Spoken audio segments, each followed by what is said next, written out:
I am here in Medjugorje in Cafe Craze, and I'm with, what's your name? Liz, Where are you from? Colombia. And you said 1 week here? Yeah, I have been for a week. Wow, first time.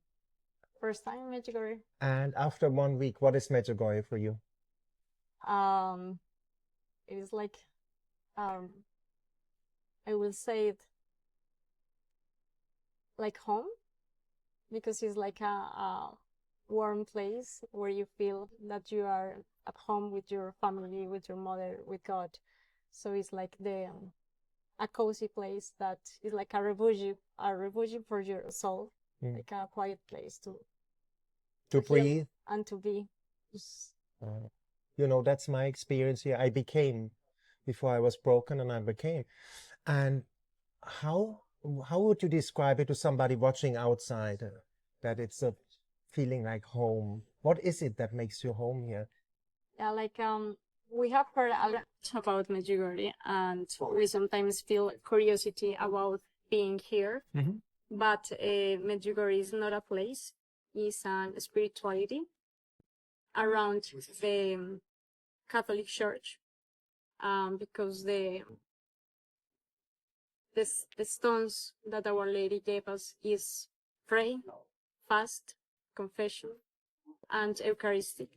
So even if you can visit Medjugorje, or if you cannot, you can live the grace and the spirituality of our mother around this approach of fit our faith and to give it time to God in our daily life. Where did you hear first time about Medjugorje? It seems you were involved already with Medjugorje before coming here. Yeah, actually, like the first time was with a couple of friends that visited here, not only once, but they repeat. And it's a long way from Colombia to here, so I was amazed about why repeating a place so far. And once I arrived here, I understand why, because it's like being in a spiritual retreatment 24/7. You have all the tools. You have the fathers making confessions in other languages. You have the rosary. You have Eucharisty. You have silence, a lot of silence around, and a lot of Catholics around to fit and to share your experience and hear from their experience how you can grow in this path. And you always have been Catholic, never went away from the faith? I was a little bit rebellious when I was like a teenager. I read about many religions around the world. I'm very rational, so for me it was a little bit hard to open and to follow the Catholic Church with all the noise that we have around that. So when I was teenager, I was a little bit, I believe in God, but not in the church. But when I went to the first time to the adoration, I had my first experience with God. What happened? I felt loved, like fully loved, and it told everything, and it gives me a real knowledge about what love means. And it was without a word, it was without something magical or something out of our nature. It was just being in front of the Holy Eucharistic in the adoration. For many people that maybe is not familiar with that, you can find him in any church. You just need to ask where to go to the adoration chapel, and you can have that face-to-face with God moment. Wow. And what happened then to you when you felt that love? Did something change in your life? Yeah, absolutely. I started a path. I opened my heart. I organized my feelings and my relationships, friendships at that moment of teenagers that are a little bit, how do you say that? Not in the order of the Catholic Church. Yeah, challenging, like you are testing yourself, other people, you are building relationships. So it was just in a good time when God visit my life to start my life with him. And the relationship changed, friends changed? Absolutely, everything changed. Wow. More happy now? Yeah, You're shining. People want to shine, especially women want to shine. Be happy, have that deep peace. How can they have that? just let God be God, even with our own defects and with our own weaknesses. Is the grace of God what can make us happy. It's beauty for not for the world, but for God. That is the most important. Did you pray the rosary then? Well, I have my seasons where it's easier for me to do the rosary. Sometimes I'm very busy and very like accelerated and worried, or I don't have time. So sometimes I don't do it. But now that I was preparing my trip to Medjugorje, I started to make it quite often. So now I'm doing it again. It's being a process. It's a little bit hard for me. It's not easy. It's easier for me go to the daily mass, but not to pray the rosary because I get distracted so easy. But that's one of the graces that I'm asking to Mary that help me to make the rosary because it calmed me down a lot. So It calms, no? yeah, so if you are not if it's not easier for you as it's not for me, you can ask her and she will help. Same experience. Yeah. Medjugorje is called the confessional of the world. Did you go confession here? Did you try out? Yeah, it was so funny because I'm very flexible with that.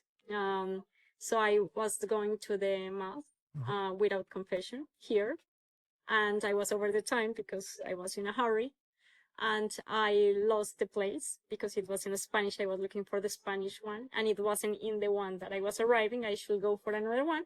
So once I find the spot, it has already started, and there was a father that was looking for that Spanish mass, and he was lost as well. So we both arrived late to the mass, and so he said, "Okay, we need to wait for the next one." And I said, "Yes, I guess we need to wait." And then I realized, okay, I might need a confession. And he was a Spanish speaker, so I could do a confession with him and get ready properly for the mass. Wow. And what do you tell people? A lot of people come here, 20 years, no confession. They are scared to go to confession. Well, sometimes we don't understand what is like the spiritual effect of confession in our lives. But it happens. It's not the father itself. He's another human, as everybody said, but his hands are not just hands, human hands. When they get consecrated to God, their hands are divine. So when you receive a bless in that moment, a forgiveness is not the Father, it's God itself who gave us that forgiveness. And I read something here in the library, at the library, and it says something like, "Your soul is like a flower that is like fresh when you are in grace, but when you sin, it just get dry." So if you feel that something is not good with your life, if you don't feel like that peace, if you feel anxiety, depression, and all of that, confession is important for that healing process. Just give it a try, open your heart, and you will maybe not understand it when you get confessed, but after a while you will notice what is the impact of that in your life, because it's like having a shower. For the soul. Yeah. And you're sparkling, free, joyful, and happy as well afterwards? Yeah, absolutely. But a lot of people, they think God the Father is an angry old man with a white beard. You make mistake and he's happy he got another one to send to hell. A lot of people think that they're scared a bit of God the Father. But that's not God the Father. How is God the Father? Like when I visited the risen Jesus Christ, that The risen Christ? I understand that it wasn't just not the Son who gave his life for us, but the Father itself who gave his life for us.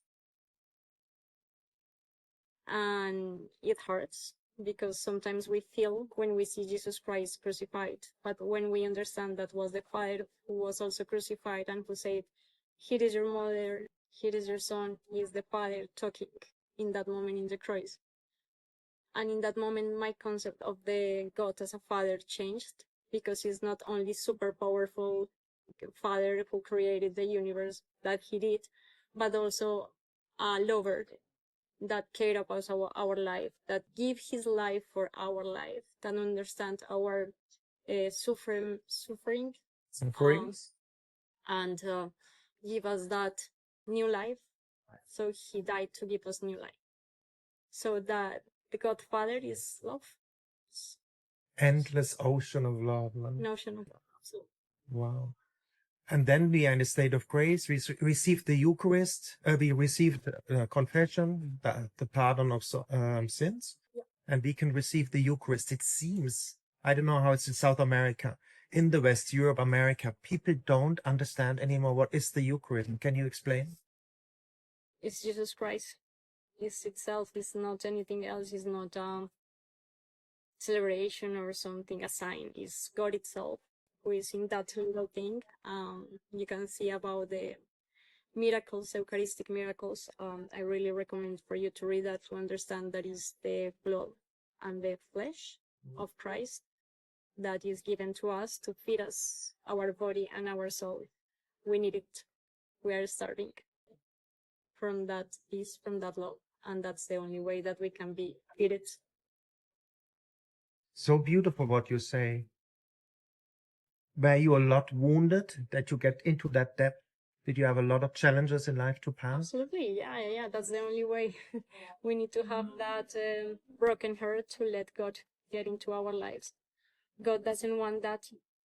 He's not sending sickness or sufferment or that, but He gives us freedom, so we can decide to love Him. And in that freedom, we make mistakes, and other people make mistakes. Life itself has challenges, but that broken heart is the path for God to go into our lives. So, of course, we all have that. Yeah, it's beautiful how you say. And what a favorite saint? Oh, I have many, but here in Medjugorje, the ones that I feel that are with me is today is the day of Maria Magdalena, and that she is like the lover of Jesus Christ. Like that really gives the vibe. Like she was really in love. With all the respect, of course, Jesus wasn't. Like as a you say maestro, like a teacher. She was the rabbi, the teacher, yeah. Right. He As was a the rabbi. rabbi. Yeah. With that admiration and respect, but it's lovely how she lived her faith and who was the first person who saw the rising Christ. That is also one of the special places here in Medjugorje. So Maria Magdalena, and also I have known more about San Charbel because he's very important in that area, not in South America that one. So I have been reading about him, and always San Francisco is being one of my best friends. Why him? It's very close to my spirituality, like the nature, the animals, like all of that. So The simplicity. the simplicity. And the church here is care for the Franciscanos. Mm-hmm. So yeah, Francis, I would say. Why are you so passionate for Christ and Our Lady? We belong to them. How can we belong to them? They're not here, but they are alive. You talk to them like friends, like a mother to Our Lady as a woman. Yeah, and sometimes there is not like a conversation, but there is a presence. And even if we close our eyes or we are not aware about that, they are with us and we are with them. So the thing is, when we are aware of that, They are alive. You talk to them, yeah, to Jesus. that's Yeah. something about Medjugorje has reminded me, and is that Jesus and God might have the first place in your life. You should give that priority, and everything will be Falling into place. Yeah. So you made the experience when you live in the intention, thy will be done, like said in Our Father, that things fall into place. Yeah. Yeah. So it's a living God. He's with you. He helps you on the way, like through God incidences, like we met here now. Exactly. Everything is God's plan. And it's a good plan you found it out now after a lot of fights and struggles. It is. Yeah. Perfect. And at the end, I think you need to go. At the end, what do you tell people why come to Medjugorje one time? Yeah. We are all going to heaven, right? We all are going to pass away. If you want to start living or have an approach to heaven, you just visit Medjugorje to understand like what is to be in grace, to have that opportunity. You can do it at home, of course, being in grace, but just Medjugorje is just, everything is easy somehow to keep your soul in grace. And you connect to God, as St. John says. He says, if you love, you are connected to God because God is love. Yeah. That simple? Yeah, that's simple. But love is not always simple. Yeah. We humans are a little bit complicated, but should be like that. But we should be like children, like Our Lady says, living in the moment and trusting everything to God. Don't fear. Day by day. Day by day. You do that now? Yeah. Did you learn that a bit in Medjugorje as well? I'm learning. We are all learning. Yeah. Yep. Not ready yet, but I'm on that. You want to greet somebody in Colombia? If I want what? Greet somebody in Oh, Colombia? yeah, sure. My family, my friends, and well, if someone else see that, Yeah. well, Thank you. I can tell for myself and that it is real. Thank you for that beautiful interview. Thanks to you.